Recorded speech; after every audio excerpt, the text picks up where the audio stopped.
Salut tout le monde, c'est Pineapple, j'espère que vous allez bien et aujourd'hui on se retrouve pour faire de la pâte à choux, des petites chouquettes. Ça va vraiment être super bon, vraiment, je vous jure que c'est archi facile. Ça peut paraître compliqué mais vraiment c'est super simple, super bon, ça prend pas beaucoup de temps. Donc moi j'ai plus qu'une chose à vous dire, à vos tabliers, c'est parti!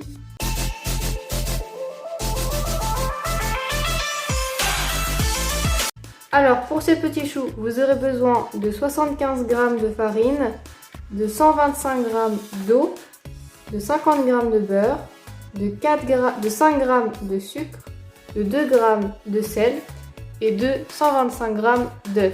Pour les œufs, je vous conseille de prendre déjà 3 œufs parce qu'un œuf, ça fait 50 g. Donc vous en prenez 3, il en restera 25 g. Dans ma recette, moi j'ai mis de l'eau. Vous pouvez aussi mettre du lait si vous préférez que vos choux soient moelleux. Avec l'eau, ce sera croquant, donc avec le lait, ce sera moelleux. Donc vous remplacez, c'est tout. Même quantité, tout pareil. Et pour ceux qui aiment que ce soit moelleux et croquant, vous mettez mi-eau, mi-lait. Donc là, c'est vraiment vos goûts. Donc c'est 3 options, je vais les afficher ici. Donc l'eau, si vous voulez que ce soit croquant. Lait, si vous voulez que ce soit moelleux.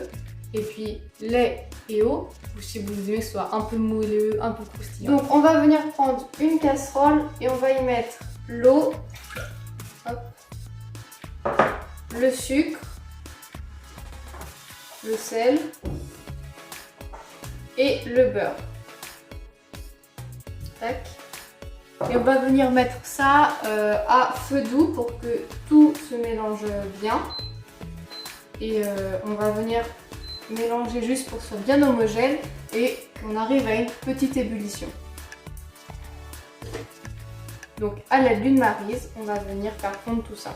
Une fois que vous avez une petite ébullition comme ça, vous arrêtez tout et on met hors du feu. Du coup, hors du feu, on va venir ajouter la farine et on va travailler la pâte avec une maryse.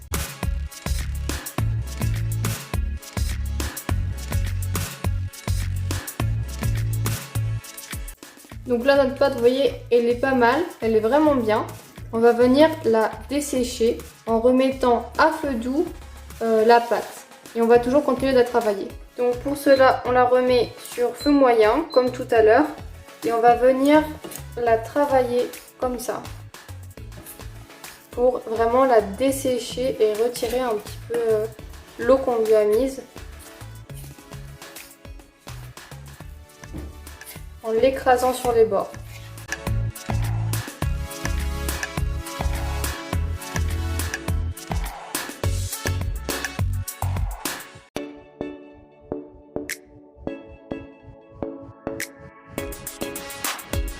Vous voyez, la pâte là elle commence à être bien desséchée, tout simplement parce que alors, déjà elle se décolle super bien des bords. Et vous voyez là il y a une petite pellicule qui commence à se déposer au fond. Donc ça veut dire que la pâte elle est bien desséchée et quand on a ce rendu là, on va pouvoir la retirer du feu. J'ai versé la pâte dans un moule, enfin dans un plat, un saladier, bref, dans un récipient. Et on va la laisser reposer 5 minutes juste pour qu'elle se refroidisse et pour que les œufs s'incorporent mieux. Et donc pour la suite de la recette, on va justement venir prendre les 3 œufs, hop, tout mettre dans un saladier un peu plus grand. Et on va venir les battre.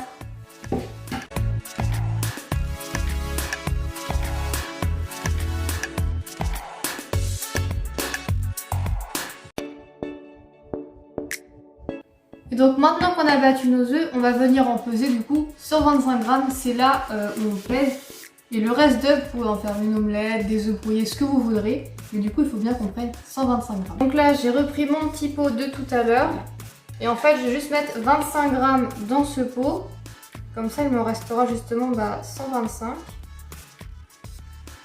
Ça va très vite, donc faites attention. Faut être précis. Voilà.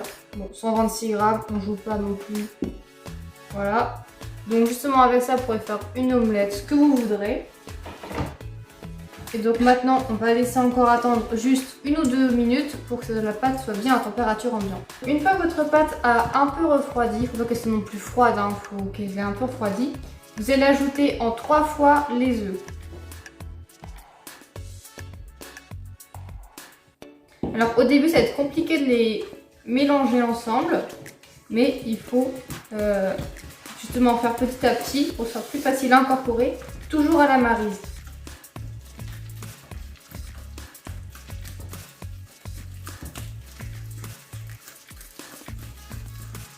Vous voyez, on commence, vous voyez, là c'est bien incorporé. Au début, ça ne s'incorporait pas du tout. Et là, vous voyez, ça s'incorpore vraiment bien.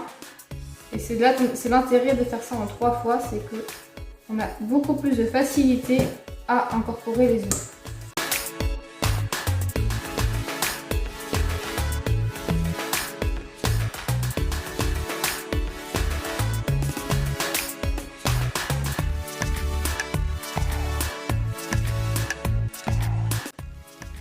Donc on va ajouter les derniers œufs. Tac. Faut vraiment bien les incorporer. C'est pour ça qu'on fait justement en 3 fois. Je vais jamais le répéter assez, mais vraiment, ne faites pas tout d'un coup parce que vous aurez énormément de mal à les incorporer parce que c'est vraiment 2 choses qui ont du mal à, on va dire, s'aimer dans la cuisine. Donc incorporez-les petit à petit. Et donc là, une fois que vous avez tout incorporé, on pourra faire le test de la collerette, c'est comme ça qu'on appelle ça. En fait, c'est très simple. Vous allez prendre un peu de pâte à choux sur votre maryse. Et vous voyez, normalement, elle fait quelque chose comme ça, un peu une collerette, un peu comme les collerettes de poule. Et si ça fait ça, c'est-à-dire que vous avez mis assez d'œufs. Si vous voyez qu'au bout du 2e ajout, ça fait déjà ça et que la pâte est bien lisse, bien brillante, bien souple, arrêtez d'en ajouter, c'est pas la peine d'en mettre de plus. Si au contraire vous avez mis 125 grammes et que vous voyez que la collerette elle n'est pas là, qu'elle est toujours pas très brillante, pas très souple, vous pouvez en remettre un œuf, le battre et rajouter aussi en 3 fois. Mais vraiment, faites bien attention aux quantités. Et donc on va pouvoir passer à mettre en poche à douille. Pour cette poche à douille, vous aurez besoin d'une douille lisse et ronde, comme ça. Donc je vous montre ma petite technique pour pouvoir remplir la poche à douille. Donc vous repliez comme ça, avec votre main avec laquelle vous êtes la moins à l'aise. Donc moi je suis droitière, donc si vous êtes gaucher, vous prenez la main droite. Et vous allez venir mettre tout simplement la pâte dedans. Hop. Et en fait votre main va servir à ce que vous essuyez un peu votre maryse entre chaque ajout pour bien ajouter la pâte comme ça. Tac.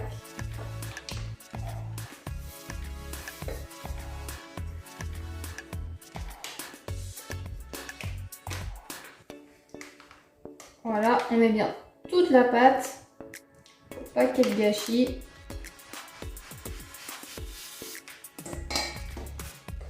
Ensuite, on va venir le refermer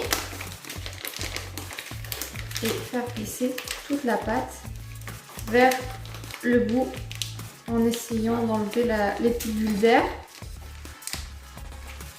Comme ça.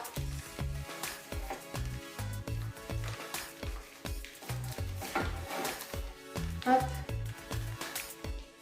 Et donc je vous montre comment utiliser une poche à douille parce qu'il me semble que je vous ai jamais vraiment dit comment en utiliser une, alors qu'en fait c'est vraiment simple. Des fois ça peut faire peur mais c'est vraiment simple. Donc en fait cette main là, celle-ci, elle va venir pousser la pâte et celle-ci elle ne pousse pas en fait, elle va juste venir diriger. Donc là c'est ça, vous faites juste des pouettes comme ceci, tac. Et on répète le mouvement. En les espaçant quand même un peu parce que ça va gonfler en fait à la cuisson.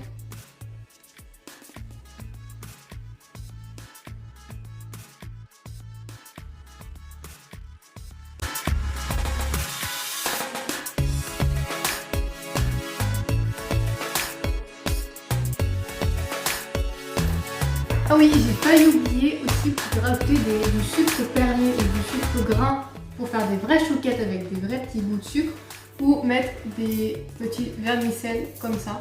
Pour ma part, j'ai pas de sucre perlé, mais ça c'est pas grave, vous pouvez prendre justement des petits vermicelles ou du sucre normal ou des petites pépites de chocolat aussi. Vraiment, amusez-vous, c'est là où vous pouvez vraiment faire des chouquettes archi originales.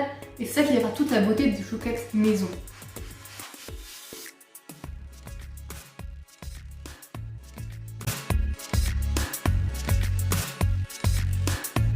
et ça part au four pour 30 minutes à 180 degrés. Donc nous revoilà après les 20 minutes de cuisson. J'ai fait 50 petits choux. Vous voyez la taille des choux en moyenne, c'est ça. Donc c'est vraiment une taille normale, mais c'est extraordinaire d'avoir fait autant. Enfin, je vais vous montrer comment ils sont à l'intérieur. Ils sont juste super beaux. Vous voyez, c'est trop beau. Trop bon. En plus avec les petits vermicelles dedans, c'est vraiment super bon, ça rajoute une touche de sucré. Vraiment, j'espère que ça vous aura plu, que vous vous serez amusés à les refaire. Donc abonnez-vous, likez, voilà, vous connaissez, suivez-moi sur Instagram. Bref, amusez-vous et moi je vous dis à la prochaine.